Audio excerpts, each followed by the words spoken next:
Hello and welcome back to Podcasting as Praxis. I'm David and my pronouns are he and him. I'm James and my pronouns are they and them. I'm Jamie and my pronouns are he and him. My name's Rob and mine are he and him. And we are joined this week by our very special guest, Eleanor Janega. Hello, my pronouns are she and her. How are you doing, Eleanor? Are you good? Yeah, I'm good. I'm excited to be back and talk about World War III and also how we should commit regicide. So, yeah, it's a bit damning, really, to have the very last thing that you do before the nukes hit is appear on this podcast, but, you know. Quite damning. Quite damning that right before the nukes hit, we're still having to discuss why we haven't done regicide yet. But it's cool, it's fine. That's the real problem here. Actually, the two might not be unrelated if you think hard enough about it. But... All right, Rob, you have had a holiday, so you're now recharged, and you've done some notes. I am. For our sins as punishment for you taking a holiday. So, would you like to start? Hi, this is Rob in the editing suite. You're missing out on the first part because we were all talking about Ukraine, and that is obviously not valid anymore because it's slightly more on fire than it was 2 days ago. But still enjoy the rest of the episode. Goodbye. Oh, very well. Let's all go to the lobby. Let's all go to the lobby. Let's all go to the lobby. Get ourselves some snacks. So yeah, there was one more bit that I wanted to, from Starmer's lines, that I wanted to talk about the next thing. I'll give you the quote. Whatever the consequence of the sanctions, this won't be easy. Britain must work with our European allies to handle any disruption in supply of energy and raw materials. So that's just like hand-waving away one of the incredible problems we have if we were to actually start a fist fight with the Russian Federation. Yeah, that's fine. Like that's how that works. You just simply work harder with other people, and they'll deal with it. That's it. I mean, Britain's natural place in the global order is that one guy on the university project that doesn't do any work, turns up, delivers part of the speech, and then fucks off at the end, and then sees the same grade as everyone else. That's the vibe of us. That's all we're fucking able to do. So yeah, that's actually quite an on point and, well, maybe not self-aware, but definitely self-correct remark. So yeah, but one of the key assets that people sort of tend to forget about when we talk about this is, and this relates to food prices, so bear with me for a second, it's not just the gas stuff, it's some of the other main ingredients for artificial fertilizers, the price of which has already skyrocketed in the last year, as well as sort of more general agricultural product and pricing. Sorry, those fertilizers, any key ingredients in there used in any other kind of industries at all? Well, it's mainly natural gas and potash, which are really important. The potash, especially, a lot of it comes from Belarus, and quite a bit of it comes from Russia as well. So essentially, like, the cost of fertilizer in the EU has gone up over 250%. I think it's about the same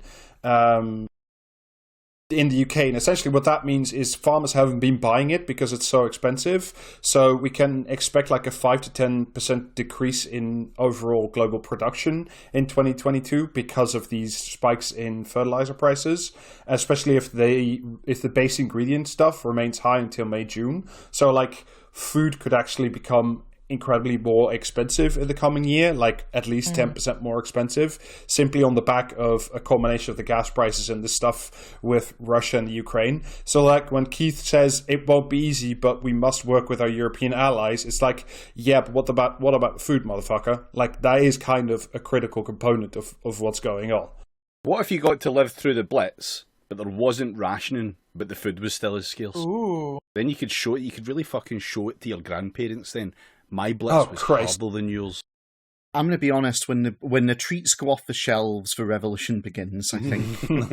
No, See, not for the Brits. It would not surprise me. It would not surprise me that if at some point a solution at least floated for the fucking cost of living crisis is rationing.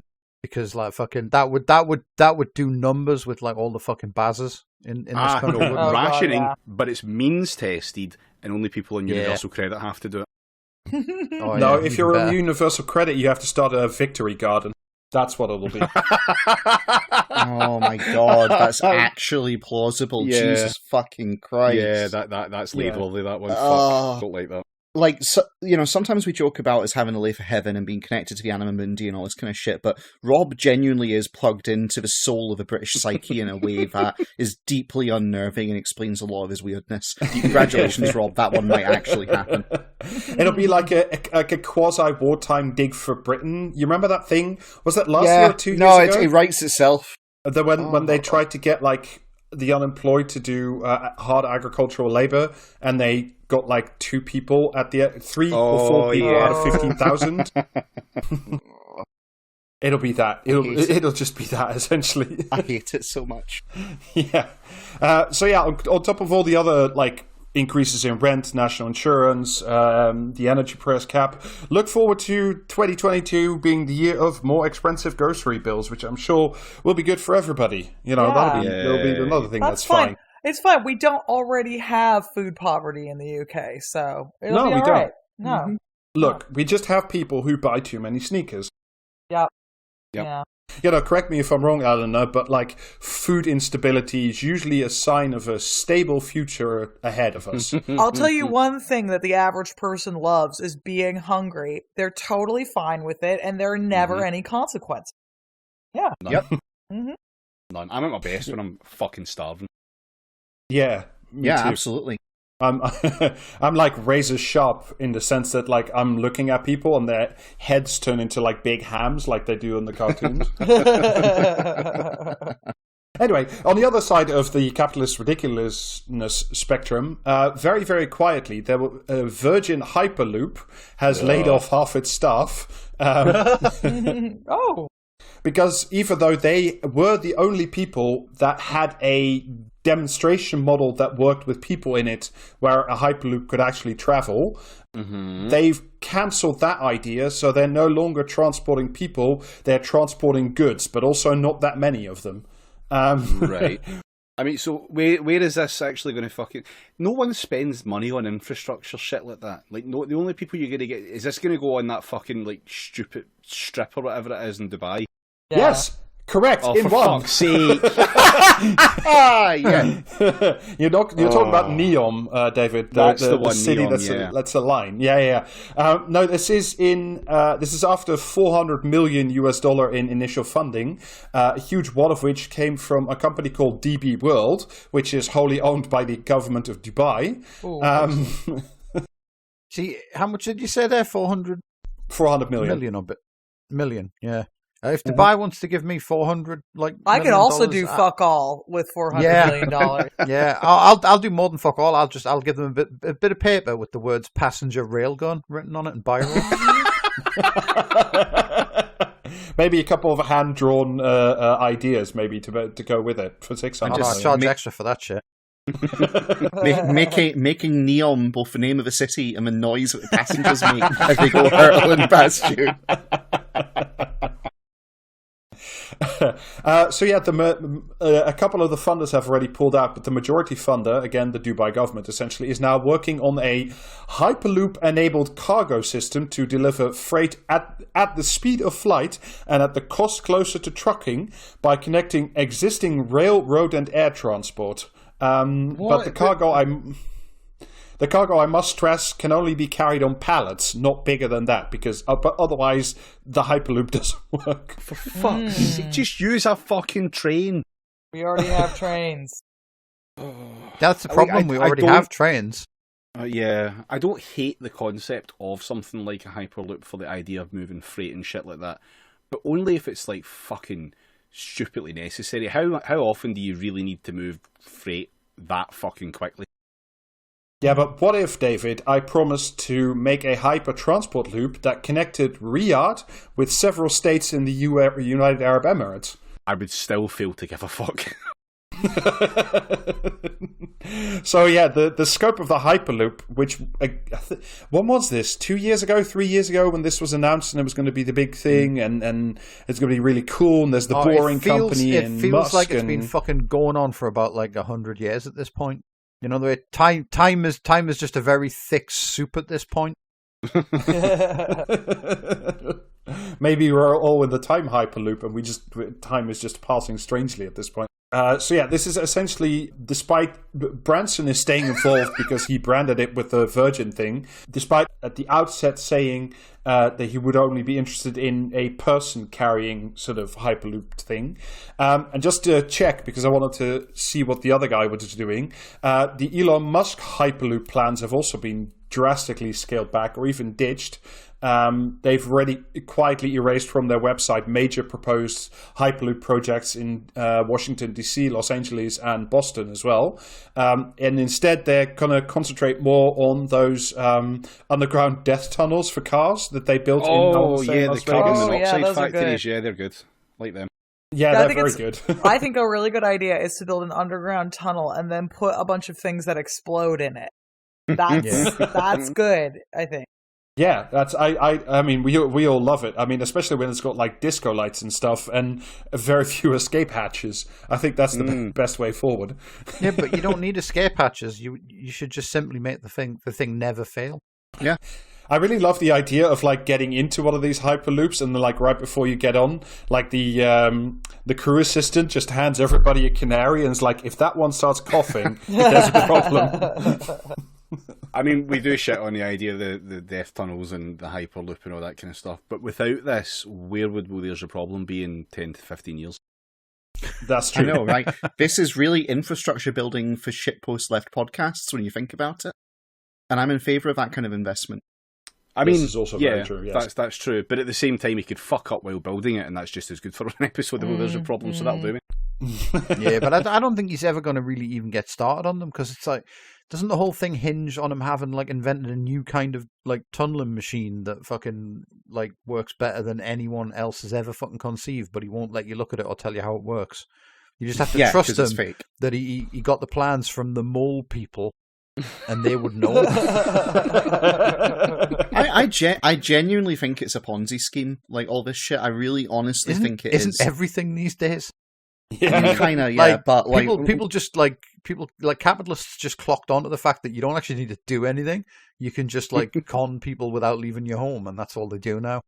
I think it basically goes like this. He's knows he's golden because he's got all the military contracts for putting stuff in space. And so he's realised that they can't take him down without taking all that shit out, so he might as well have some fun with it and do some really outrageous stuff. And as long as there's a fig leaf or believability in front of it, then he gets away with murder. And I think that explains the entire thing, more or less. I think he's just high on his own supply. Do you know what I mean? Like if you had inherited an emerald mine and you had like thousands of dipshits like replying to you on Twitter telling you were a god among men, you'd like think you could fucking invent a new kind of tunnel that like moved at the speed of light. You know what I mean? He just believes the idiots that fucking big him up. Yeah, I mean, I think he really wants to. Because he's too stupid to know how stupid he is. Yeah, like this is the thing, right? Is that you can tell that he's stupid. You kind of hit the nail on the head here. Because ordinarily, people who are experts at certain things, we're really clear on our limitations, right? Like, I know that I can really crack on about, particular parts of history, and that's about what I've got. But, if you want to talk to me about physics or something, then I can't possibly do it. How would I know about that? It takes so many years to become an expert at something. This dickhead, is just somebody who hostilely takes over other countries and then, can't even meme right. And then, somehow has convinced himself that he's clever. And that you can tell because if he was as smart at all, he wouldn't be trying to dabble. So, Yeah.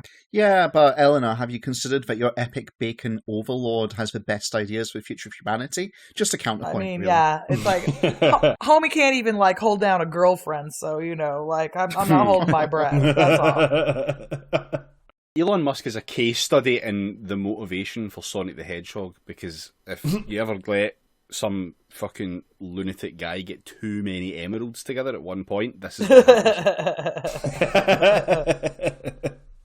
happens. So yeah, before we move on to our main topic from the sublime and ridiculous to the slightly more prosaic and real end of capitalism, it now appears that despite several promises by the government, the government may actually start paying out more than private companies do to fix the cladding on all the tower blocks that are about to burn down after Grenfell, the ones that still haven't been fixed. Oh, good. So yeah, is this about Clarkson? Partly, yes, because he did a whine in The Sun about his insurance premiums or something, I think. Yeah. What a fucking prick. Yeah. So yeah, the government has said that freeholders, developers, and product manufacturers of the burning cladding should pay $4 billion all in to help fix the buildings, even though the government is already now committed to $5.1 billion. So more of the bill will be covered by. If you ask the private sector to pay too much, by which they generally mean anything, then all the companies will just mysteriously collapse after having transferred all their assets to someone else. Do you know what I mean? Because they'll get scared. Yeah, that's how capitalism works. Do you know what I mean? And then the line will be sad.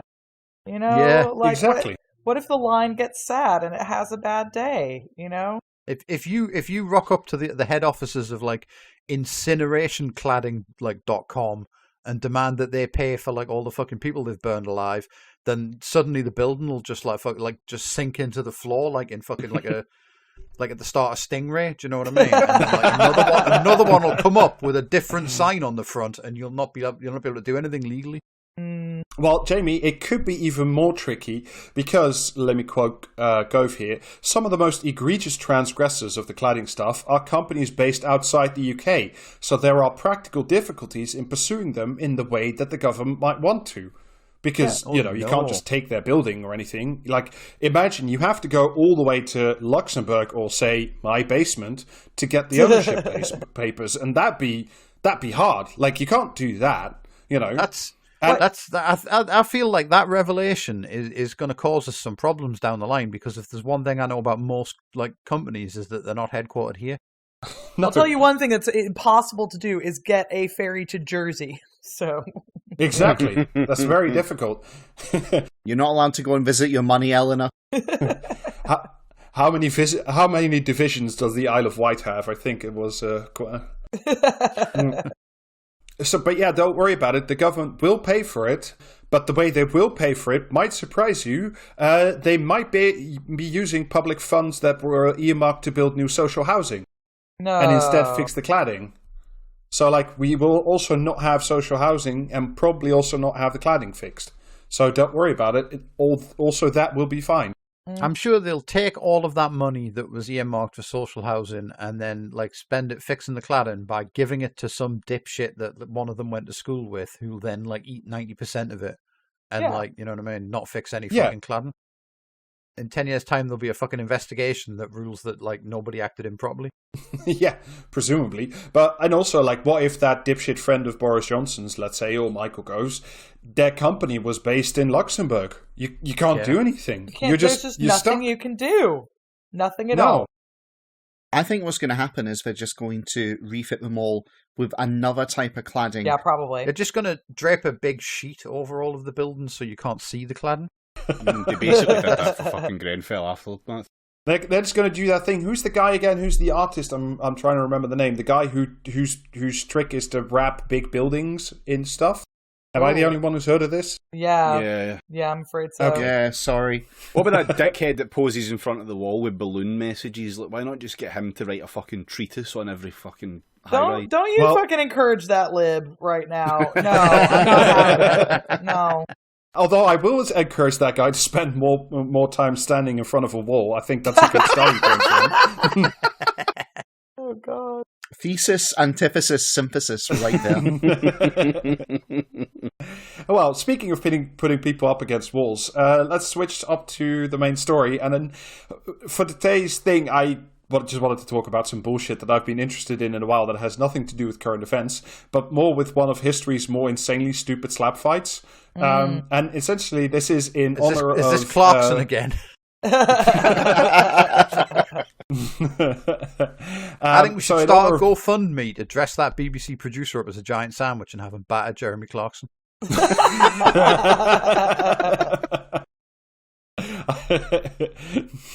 Yeah, so essentially, in honor of Brenda getting COVID, she's fine. She's definitely alive. Don't worry about it. Yeah, disclaimer, at time of recording, she is still alive, so they say. Pay no attention to the fact that all the BBC presenters are wearing black. It doesn't mean anything. That's just the BBC entering its goth phase. But yeah, she also managed to buy her non-son out of trouble. Was that this week or last week? Yeah, congratulations. Well done. Well done. I think it was just ongoing.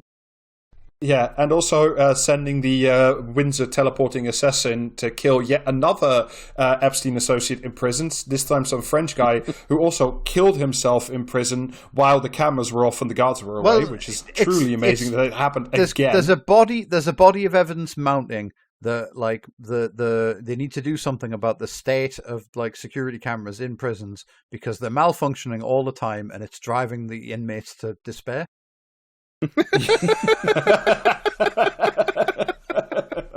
What is the point of living in a fucking panopticon if I'm not being watched? I don't understand. They promised me my every move would be scrutinised, and here I am on my own with privacy. I'm a criminal. I don't deserve privacy. That's it. I'm fucking out. Look, if you're gonna take the noncing away from me, all I have is being watched.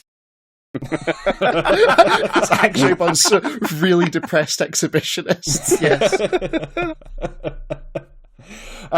So yeah, in honour of all of that, and in honour of the continued miserable existence of the British throne, I thought we should talk about a very long, ongoing, and increasingly stupid slap fight over who gets to sit on an imaginary throne. Because what would be better than a real one? Essentially, why we're talking about this, basically because I'm interested and because I find it funny, and because Brenda is here. And I just would like to demonstrate that even if we got rid of the royal family, if we don't guillotine those motherfuckers straight away, this is the shit you're going to get. Yeah. So what I wanted to talk... is this that fucking dipshit that's on Twitter who claims he's the rightful heir to the French throne or something? Oh my god! Yes, there's 3 of them, and that is what I want to talk about today. Oh my god, I'm obsessed. If you ever fancy a laugh on a like a rainy afternoon, go and tweet guillotine images at that prick. Oh my god!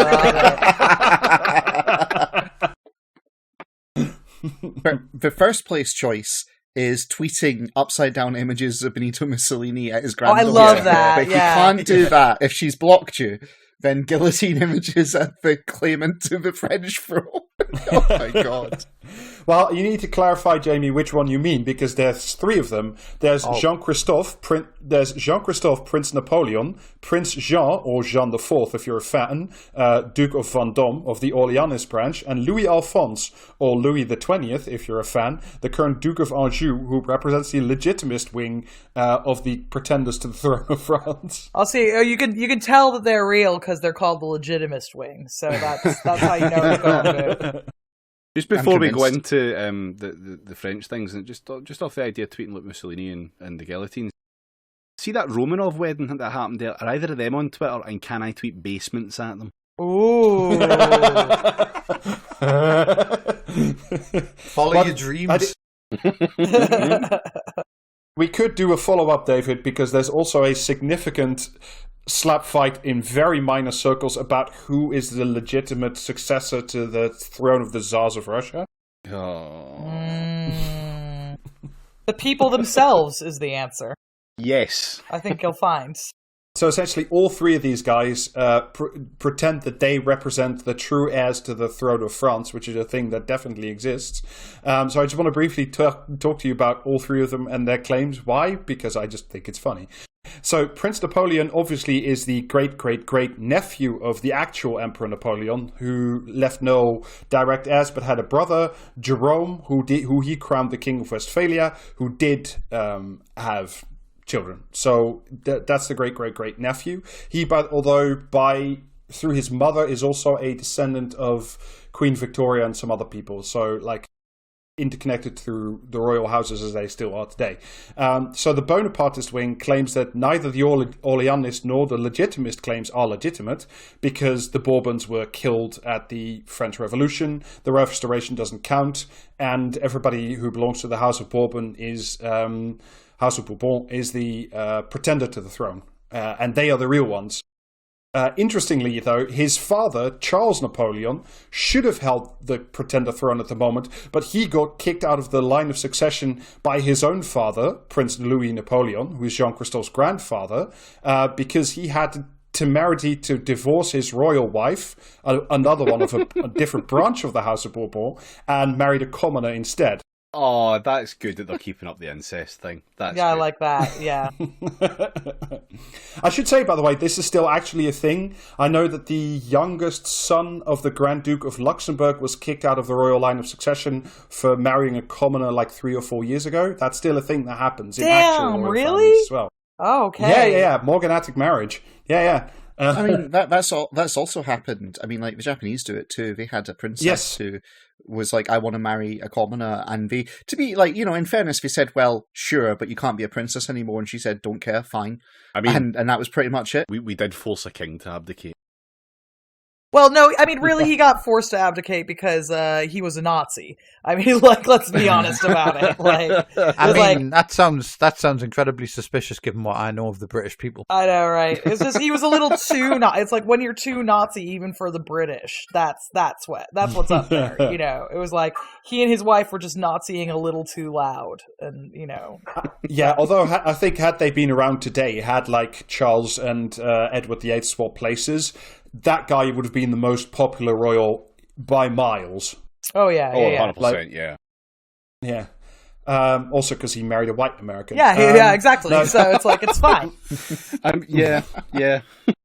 So, like, you might think, what on earth could, like, be at stake apart from the title to a thing that isn't actually a thing? Well, there is, at least in the French imperial family, as they refer to themselves, a long-standing family law and tradition that they are always around and willing to step in if the nation were to require them to do so. Just letting you know, we're that's still a here. load-bearing if. Yep. So yeah, like the current pretender's father was kicked out of the line of succession because he wanted to marry a commoner, and worse, this is according to the lawyer that his own son hired to help him get kicked out of the line of succession. The lawyer argued that the father had broken with imperial traditions by publicly embracing Republican and democratic notions. Which is obviously... What hold court up. fucking held this? Yeah, like, how is that a law? Like, this family's vibes are, like, somehow enshrined? Is that what I meant to understand? And now, before you all get on to me, like, yeah, that's what royalty is. But these guys aren't. I just want to make that clear, Well, you say there's not... The Charlie Kelly School of Law. Well, I think you'll find, Eleanor, that these guys are just as much legitimate royalty as any other royalty. I mean, Proving wrong. fair enough, you got me there, right? Like, the trouble, and I know I say this also at least once every episode, but the trouble here that we're having right now is that Robespierre didn't go far enough. Yes. And this all could have been taken care of. But I think the absolute acid test for whether or not they're legitimate royalty is, does Nicholas Witchell want to shag them?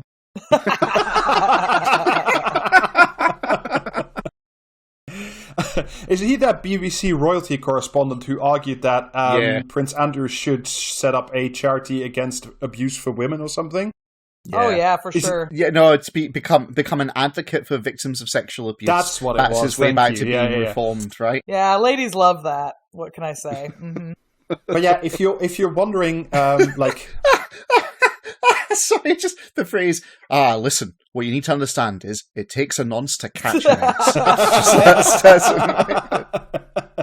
Well, Eleanor, you were asking, like, what court is hearing this? Well, I would like to stipulate to you that the matter was indeed hotly debated among the 3,000-strong membership of the Souvenir Napoléonien History Association that spent its congress analyzing the competing claims for the throne between father and son. Real amateur historian hours. What can I say? Okay, yeah.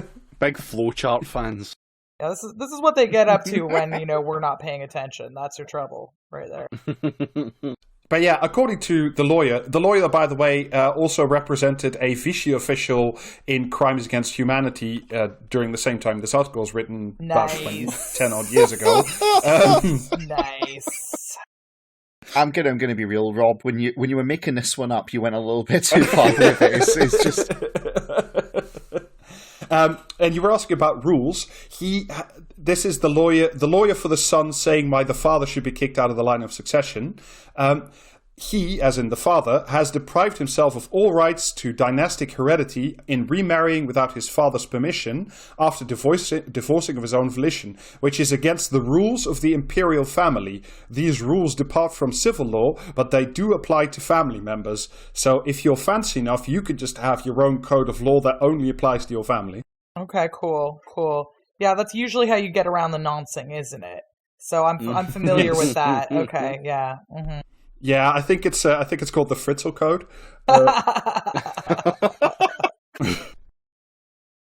Jesus fucking Christ! Yeah, that's another example of where families with special rules and basements don't mix well.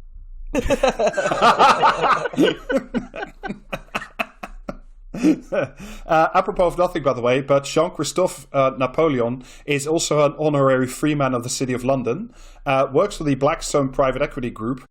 Oh, nice. All right, okay. That seems fine. Yeah. And he also married another member of the still existing and extended Habsburg family on one of the French royal estates. Yes. See, what I want to see is like a fucking a war between these dipshits and the fucking, what was it, the Asgardians, was it? Yes. Yes. Lembe Opic. Yeah. In his president of the council uniform. Yeah. Hell yeah. Deciding who gets to be like king of space by fucking combat. Oh, yeah. Well, Jamie, we might pass them off and then sell the moon, but I think that's for a future episode. Hey, the moon belongs to America. I've seen a film about it. Okay. Look, America was never there. You can tell by the fact that there's wind blowing, and there is no wind on the moon. Yeah. The moon belongs to the cube on the dark side. So yeah, leaving behind Jean-Christophe Napoleon, who's just weird, I want to talk about the proper slap fight, because this is the long-running feud between the Orleanist and the legitimist wings of the Bourbon family, who keep duking it out over the possibly even more dead throne of the Ancien Regime. So these are the people who say, no, we are the legitimate successors to Louis XVI, who got his head cut off. So just as a brief reminder, your two contenders for the throne are Prince Jean of Duke of Vendôme, or John IV, if you believe he's king, and Louis Alphonse, Duke of Anjou, or Louis XX, if you're a fan. So these are in the two corners. Right. Basically, starting with the claim of the legitimist wing, that's the Louis XX wing, they believe in ultra-traditional rules of succession based on the Salic laws, as laid down in the 5th century AD under King Clovis, the first king of Francia, which is sort of France-ish in a way. Yeah. Question mark. Yeah. Yeah. So among many other things that it says, and it's the 5th century, it says dudes only, no women can ever hold a crown, and oldest son first. So this, of course, is a very reasonable document to base your question of the who sits on the imaginary throne on. For sovereign citizens, do you think they get in bother less than other types of sovereign citizens? Because they all just seem to infight with each other here, rather than just bugging members of the public and shit. And to be honest, I think this is better. We should try and export this ideal to everyone. These aren't so much sovereign citizens as sovereignty citizens. I think So yeah, by this line of reasoning, out of the 5th century AD, the last legitimate king of France was Charles X, which you could just skip the whole French Revolution, because when Louis XVI lost his head, it jumped around to a couple of cousins, and then ended with Charles X in the direct line, because he didn't have any grandchildren who survived him directly. Because his grandson didn't survive him directly, the title jumped immediately to the Spanish side of the Bourbon family. So essentially, they're trying to make the argument that the Spanish House of Bourbon and the French House of Bourbon are sort of the same thing, and essentially through a couple of weird genealogical leaps, you end up with Louis XX. Okay. So it doesn't matter or not whether or not somebody is actually crowned, because if you remember, like between Louis XVI and the Restoration, there were a couple of years where nobody was crowned. So this doesn't matter because these people are what are called immediacists, which is amazing. Which is essentially the moment the existing king dies, and it can only be a king because women can't inherit, the god spark. The blessing of the god jumps immediately to the next closest male, either the oldest son or like the closest living, the brother or whatever. Do you think we could actually put these guys to some actual functional use? No. Right? And what we do is we get like a small dynasty of these people. And what we do is we basically very carefully torture them to close to the point of death to cause information to transfer faster than the speed of light. Do you think we could maybe set up something like that? So some kind of like closed loop system whereby the godhead transfers information. Okay, no, I'm into it. Yeah, exactly. Just like use the shock paddles to bring it back, so to speak, and like by doing this very rapidly. I mean, you'd burn through them quite quickly, but if it's instantaneous communication, it could be the solution to interstellar travel. Oh my god, we have a reason for Lembit Opik to embrace these minor monarchs. I like the idea, James, that you've essentially reinvented the Astronomicon, but instead of cycles, we're feeding them family members of dead royal houses. I mean, it sounds like it's viable to me. I don't see any problems with it. Yeah, I mean, it's no humans or animals are harmed during it, so it should be fine. Exactly. Ethically, it's completely sound. Neither, by the way, does it matter that Charles X abdicated before he was tossed out of the country in 1848. The crown isn't like personal property or anything. It doesn't belong to the person holding it. The crown is a thing in and of itself. So you can't abdicate the crown, you can't renounce the crown, and you can't appoint a new heir when the current one doesn't really fit your desires. It just goes straight down according to this law laid down in the 5th century AD. But if you want to catch a glimpse of what life is like in the legitimist camp, if you go to the Wikipedia for the legitimist claims, there is a header of ideology, and they read in the following order: monarchy, conservatism, reactionaryism, restoration, and monarchy. Weirdly enough, many of the people in this camp, or at least their current grandfathers, were quite happy to see the Nazis take over France in 1940. They called it a divine accident. Yeah. Weird that. Divine accident. Oh, no, sorry. Divine surprise. That was the line. Divine surprise. Is that a column of Nazis in tanks rolling up on us? No, it's just a wee divine surprise. What a divine surprise! Thanks, God. You shouldn't have. A lot of their granddads then immediately went to work for Pétain under Vichy France, to the surprise of absolutely nobody. Mm-hmm. So yeah, the current heir, Louis the 20th, or Louis Alphonse, Duke of Anjou, might also be the real king of Spain, if you follow the legitimate line of argumentation straight through, because his grandfather renounced his own right to the Spanish throne on account of being deaf. But, as I said, because of the Salic laws, it doesn't count. So this guy could actually be the person who unites the Spanish and French thrones and creates one country together. I was going to say, yeah, like the Sarlacc laws say, no takesy backsies.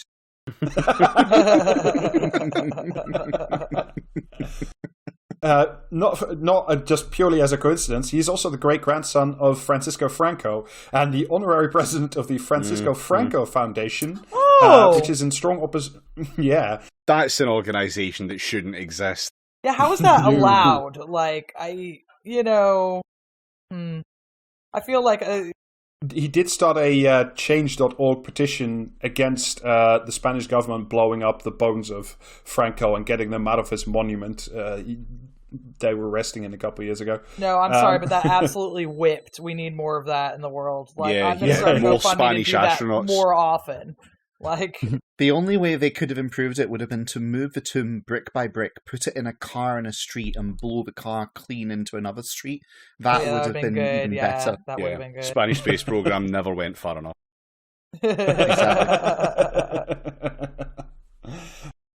And if you're wondering, how does this guy's claim stack up against The other pretenders, well, don't worry. He was elected by the Society of Cincinnati, which are mainly Americans who claim direct descent from the U.S. Continental Army. Normal. To be the representative of Louis XVI to their own societal proceedings, instead, which caused the Orleanist pretender and his representatives and lawyers to all quit the American Society of Cincinnati. So don't worry about it. It's all good. I can't imagine actually caring what those people thought, but go off, King. It's great.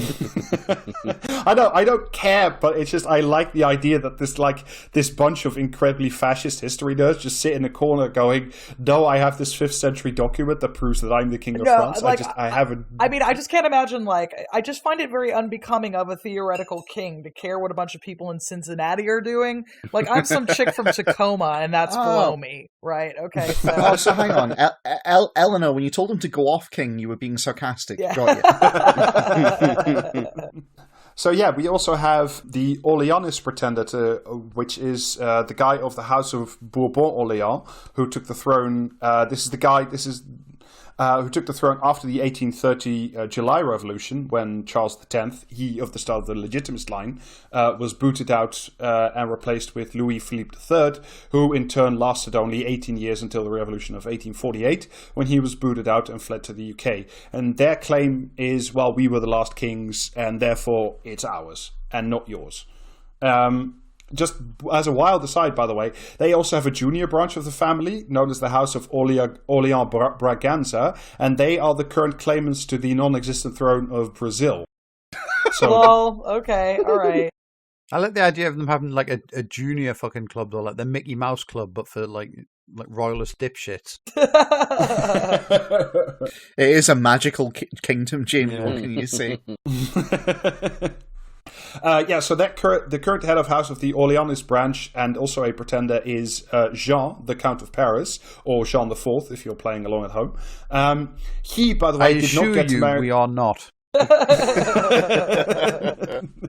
There's one of our patrons is now deeply offended and just slowly putting down the inkwell and closing the ledger of dissent, and is just very upset. Going to get a very long essay in the reason for cancelling the subscription. I hope it's good flowcharts.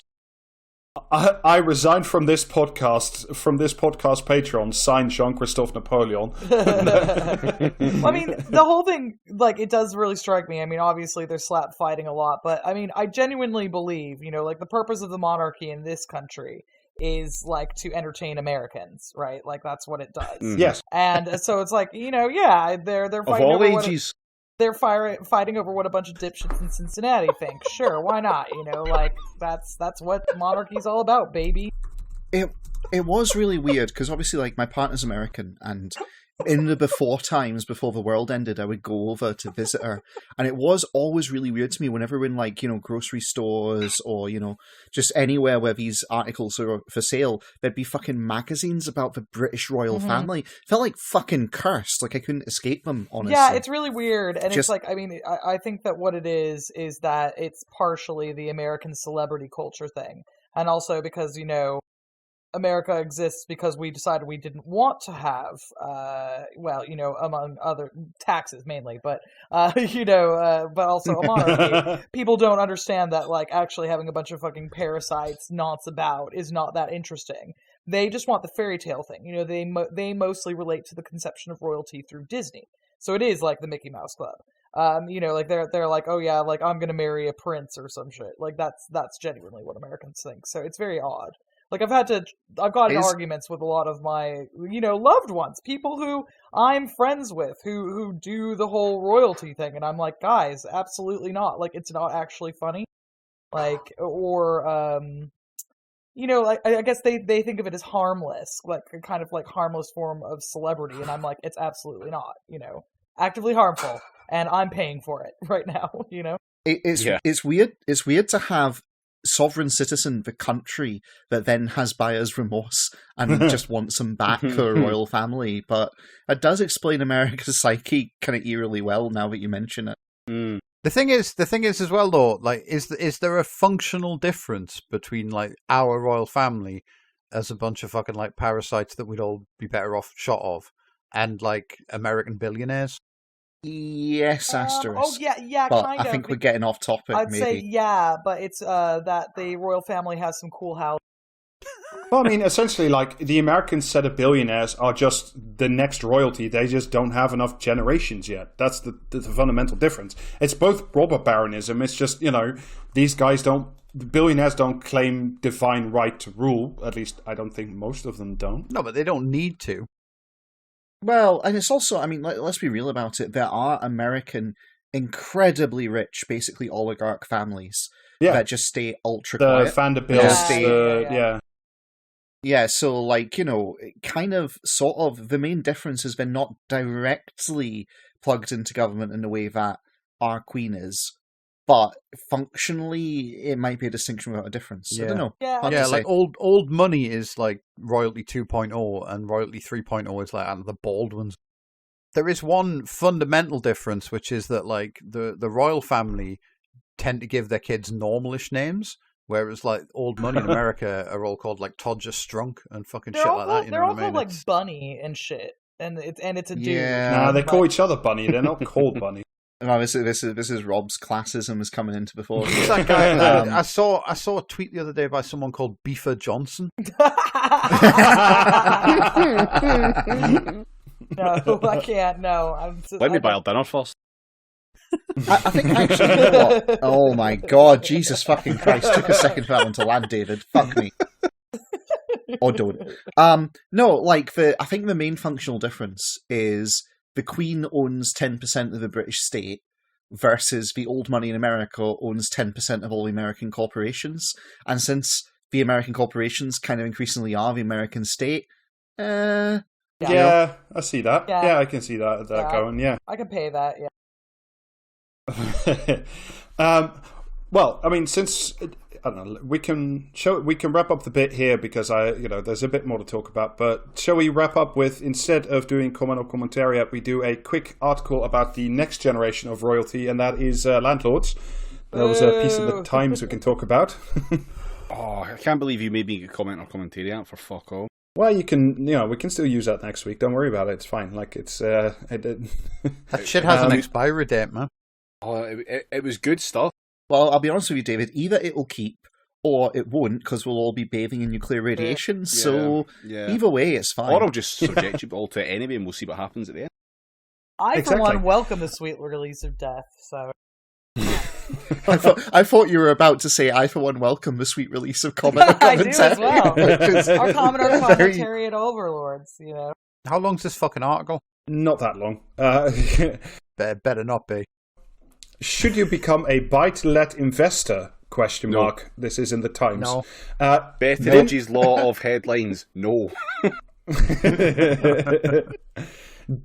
Quote-unquote, dinner party landlords are fed up with being stigmatized and seeing profits drop. Professional outfits are stepping in. During the pandemic, one of Rachel Elliott's tenants stopped paying her rent. After missing months of payments, she racked up a debt of £4,000. Yes. Yep. Between March and September of Between March and September of 2020, pandemic rules meant that landlords had to give tenants rent holidays if they needed them. So she didn't stop paying, she just took advantage of the existing rules. Mm-hmm. Evictions were banned and bailiffs could not be called in until the end of May last year. Elliot would have been more than happy to help her tenants if needed, but this tenant, she said, did not. She was still in employment and wasn't furloughed. She was living beyond her means and stopped paying, said Elliot, 48, from Leeds. We were told by our letting agent. Who? So is the gist of this that like dinner party landlords are too fucking wet to evict people and are now like turn into fucking like companies that'll do it for them? Because like they rocked up to say like, you haven't paid rent for 6 months, get out, and the tenants just went no, and then they just like ran out of fucking like options. Do you know what I mean? In which case, we welcome the dinner party landlord in which they would stick around. We were told by our letting agent that there was nothing we could do. It caused a lot of stress to us because the tenant made no attempt to communicate or to try to work out a payment arrangement. She just took advantage of the rules. Took advantage of the rules. Damn. Fucking hell. Not even did something illegal, No. right? You can't do that. That's inconvenient.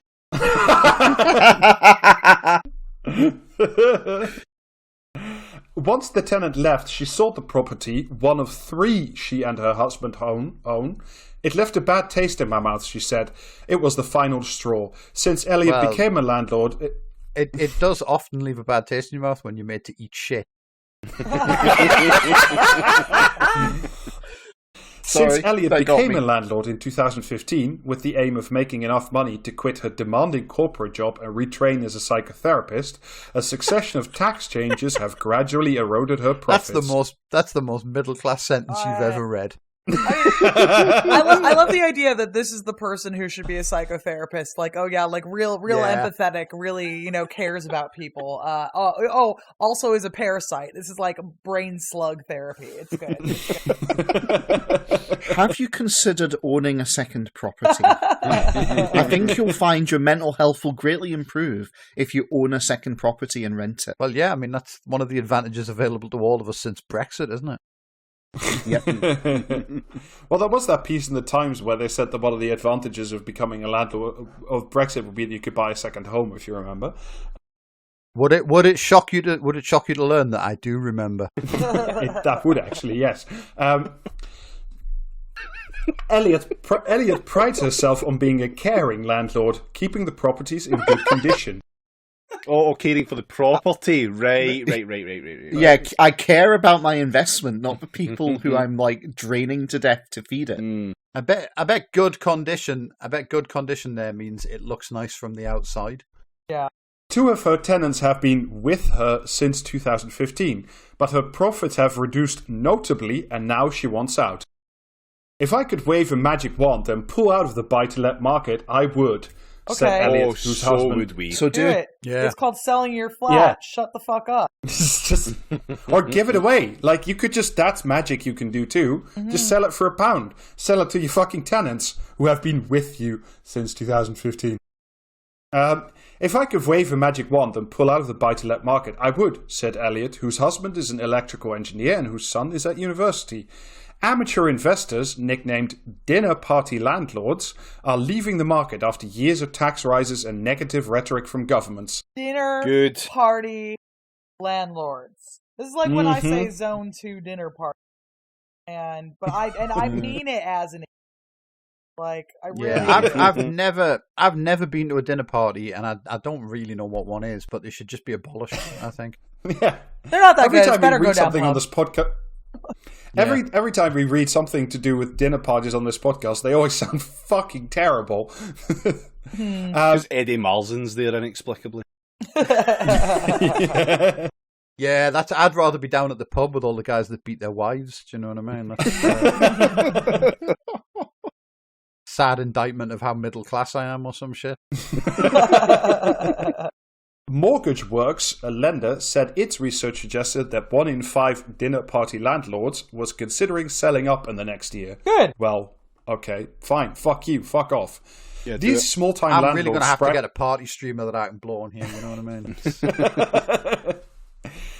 These small-time landlords sprang up in the mid to late 1990s, often intending to use their investment property as a pension in a time of rising prices. Well, the prices are still rising, so shut the fuck up. First-time buyers found themselves sitting on large amounts of equity as their house prices went up. Some released money to buy a second home and rent out their first.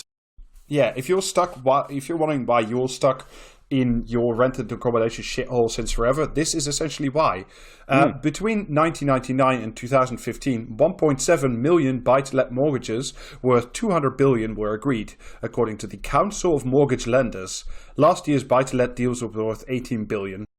But small-scale language... The Council of Mortgage Lenders sounds like some kind of fucking satanic, group, a coven meeting in dark towers, you know? Yeah. The council has decided sort of shit. They could use a snappier name. They definitely wear like big cowls over their heads, and so you can only see their mouth but not their eyes. Like it's that sort of thing. Yeah. No, they could use a snappier name. I propose the Prixidium. Small-scale landlords could be on their way out, replaced by professional ones or businesses that are build-to-rent developers. These developers build smart-looking blocks of flats that have gyms and other communal facilities. They're popular with young professional renters and come with high service charges, funded by banks including Goldman Sachs, pension funds, and even the retailer John Lewis. This is, David, you remember what we talked to Neg Banner about. Yep. There are 212,000 built-to-rent flats and houses in the UK, of which 90,000 are in London. Well, that's a surprise. Oh, so what's causing... I'm just angry every day. Anyway, go on.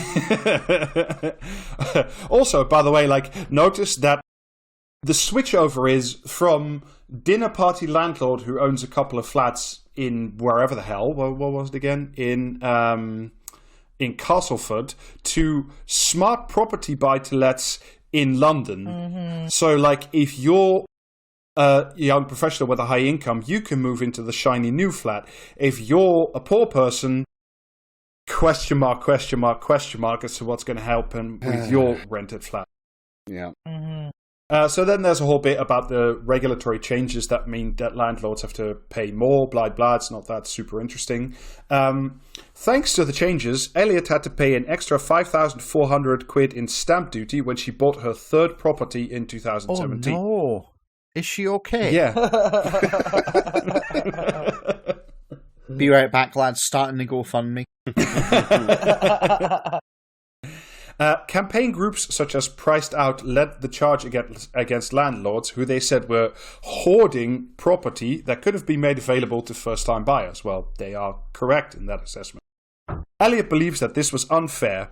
I think there's some bad landlords out there, but there's bad tenants too, she said. I choose very carefully who I talk to about being a landlord. Good. Shame. On behalf of bad tenants everywhere, let them hate so long as they fear. Yeah. People who know me well know how hard I've worked to build my little portfolio and have no issue with it. My little portfolio. Ooh, my portfolio is minor coded.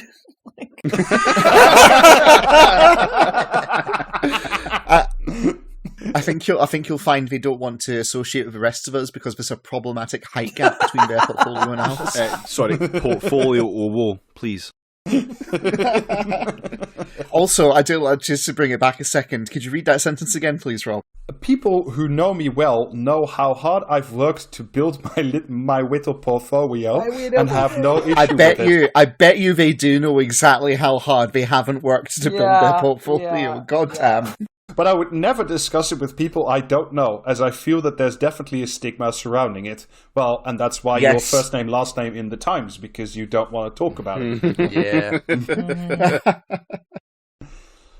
Perhaps the final straw for landlords now trying to make a return on their small property holding, will be the need to go green. Under proposed government changes out for public consultation now, landlords will have to make sure their homes reach a higher energy performance certificate by 2025 for new tenancies. If the cost of renovations is more than £10,000, they will have until 2028. Landlords really are the apotheosis of stop asking me to do work. Mm-hmm. Yes. I worked at one point in time, and now I never have to do it again. You, on the other hand, can keep going. Yeah. Yeah. Then there's a whole bit about why it's better to have not small-time developers, but bigger ones, because you need to be professional. They give an example of some family who's doing it, blah blah. It's not that super interesting, but there is, fortunately, I know you guys were all desperately worried about this. What's going to happen to Elliot now? Our small bean landlord. So, will landlords such as Elliot survive in a market dominated by professional investors? Someone at the professional property consultancy Hamptons International said, institutional landlords predominantly only purchase and then let me try that again. Institutional landlords predominantly only purchase and then let new-build apartments, which tend to command hefty rental premiums. Rents often remain unaffordable for large chunks of tenants. She believes the rental yield may be attractive enough to make buy-to-let a decent investment for amateur landlords, particularly in the north of England and Wales, where house prices are low. I.e. also outside the London housing market, where you're not going to get the cunts in big enough masses to build the fancy apartment blocks. Oh, I'm frozen. Right. Elliot, I hate all of this. Elliot wants to go into holiday lets instead, which have far more lucrative tax breaks. Come on. Rather than people trying to make a living in London, I'm going to ruin the lives of people in Cornwall instead. But she's worried about busting her capital gains tax. But she's worried about busting her capital gains tax annual exemption of £12,300.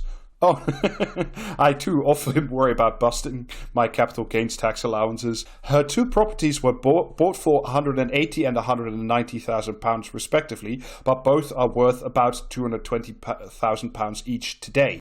So not only has she made rent, she's made a paper profit, of 70k already just in the house prices alone. No, but it's really important that she gets the rents. No, yeah, it's really and that's why she had to get somebody to evict the tenant who was being unreasonable and wouldn't pay. Who was being unreasonable and wouldn't pay when they legally didn't have to pay. Let us not forget. You know what I mean? Yeah. The tenant's crime here is not appearing insufficiently is appearing insufficiently impoverished when the landlord inspected them. Like if they'd been, you know what I mean, if they'd been jobless and starving and going to food banks, they wouldn't have had a problem with it. But no, they were still working. No, Jamie. Jamie, you've actually... I'm sorry, this is evidence you don't think like a landlord. If a landlord shows up and you look like you're really poor, they're getting rid of you. Because they want a revenue stream. Oh, yeah, absolutely. But the argument this fucking dipshit made was that, the tenant was still working and wasn't, fucking out of work because of the pandemic, and so could afford to still pay the rent, but instead chose to not pay the rent because there was a fucking hiatus on rent. Yeah. And they took advantage of that to live beyond their means. Do you know what I mean? Took advantage of following the rules to the letter of the law. Okay. Yeah. When they they're shouldn't not have supposed to do that. They shouldn't have done that because they didn't need to. They weren't desperate enough to require that law. And so what they should have done is instead of using the law to their own advantage, they should have thought about their landlord and done the right thing by them instead. Yes.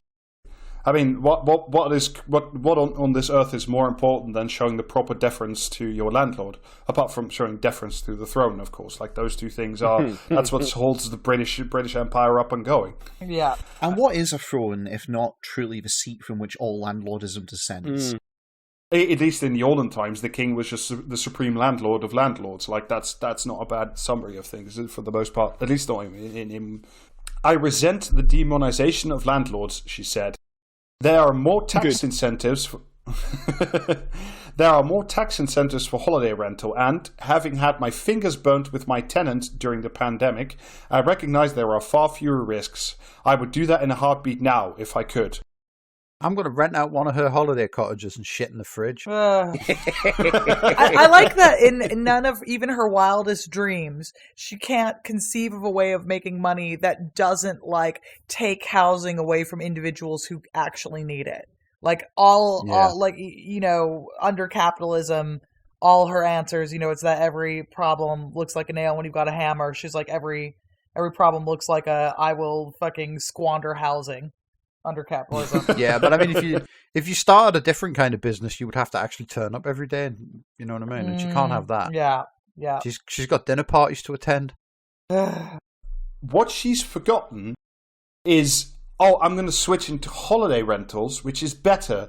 And her problem is, my tenant during the pandemic didn't do what they wanted. And if anybody remembers, Airbnb and a whole bunch of those other things. Do you remember there were a whole lot of people that went bankrupt because they had like mortgages on Airbnb places that they couldn't afford without the Airbnb people being in? Yeah, it was great. I think Elliot would just end up in the same place again because Elliot is also, apart from being a vampire and a danger to society, also an idiot.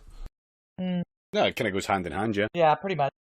Yeah, so that's another one of our recurring themes, the sad plight of landlords. I thought that would make a nice little short reading for you, just to check up on the people who have it toughest in our society. Well, I wish all landlords a very swift end to their suffering. Yeah, wish them all a very 8 inches shorter. Okay, so if that's the article, let us finish off with some quick comment or commentary. 3 horrifying excerpts for you this week. For those of us with the incalculable luxury of watching events from afar, the images currently on our screens are striking yet time-worn. The male-female ratio is wild, with giant roomfuls of men in suits from New York to Moscow, punctuated by only the odd woman, Liz Truss, say, or Valentina Matviyenko, the sole female at Putin's Security Council event. What? Comment or commentary? Oh, that's got to be commentary. It's just 2 more prison female guards. Yes. Yeah, it's definitely that. It is. That was Marina Hyde in The Guardian. Yeah, it was. I was going to say The Guardian. Of course it was. Of course it was The Guardian. Oh, God. Okay. Well done finding a sentence without like a fucking incredibly tepid burn in it. It took a while. I had to read a lot more of that than I wanted. David decided to give us like an easy run just to ease Rob back into it. This is the world we live in today. 2 years ago, the government had a choice. Despite no evidence lockdown worked, people were asked if they should destroy children's education, health, and leave them with a debt which will mean they will have to work longer and live shorter lives. What? 80% of the country couldn't care less about the kids. After all, they don't even have a vote. Comment or commentary? Comment. What? Wait. Without evidence? I think commentary. I think this is going to be one of the all-time classic headbangers. Fucking little John or some cunt like that, you know what I mean? Or Alison Pearson in The Telegraph, who's always insane about Corona doesn't exist. I think comment. I'm sticking with comment. Okay. It was a comment. That was a comment from the BBC News website. Oh, good. Yep, thought so. And finally, we used to have snow. Now we have thunder snow. We used to have weather. Now we have weather bombs. I heard some pant sweater on the wireless yesterday describing Eunice as a bomb cyclone.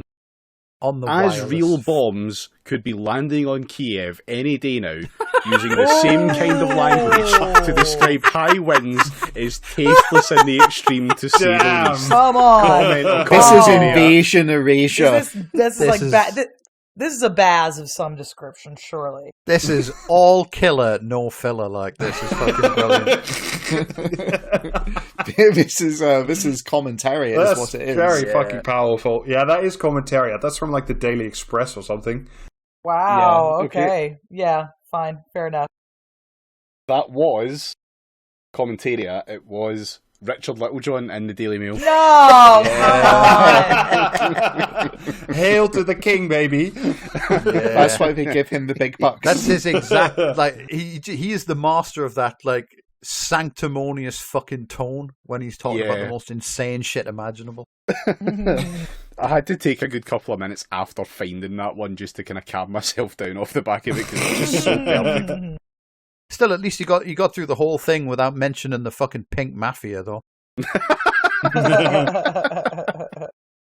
Oh, alrighty. That was an episode. That was a good episode. I enjoyed that.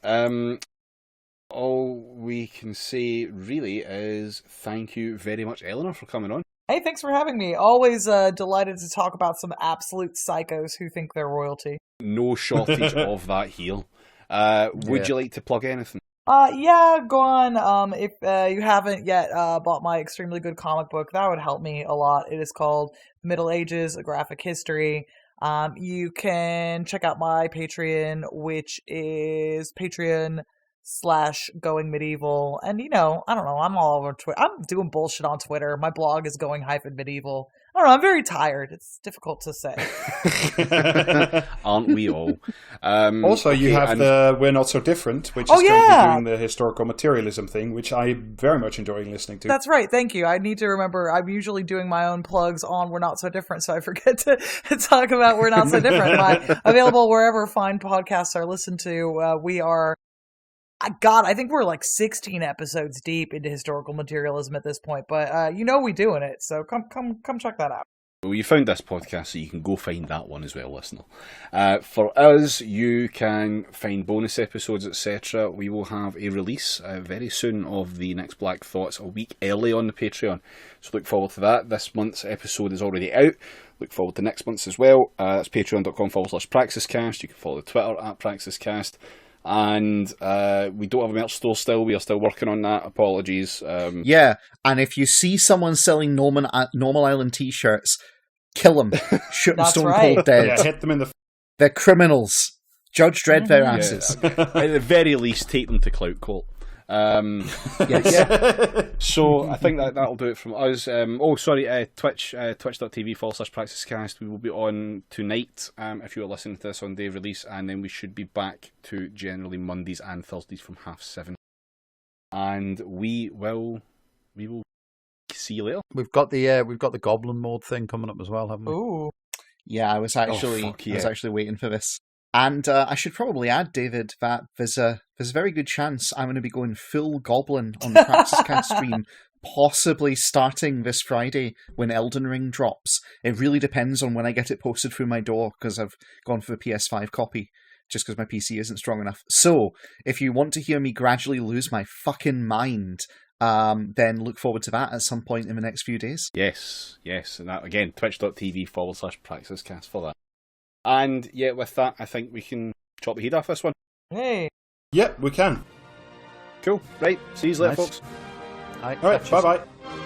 No kings, no gods, no masters. Bye.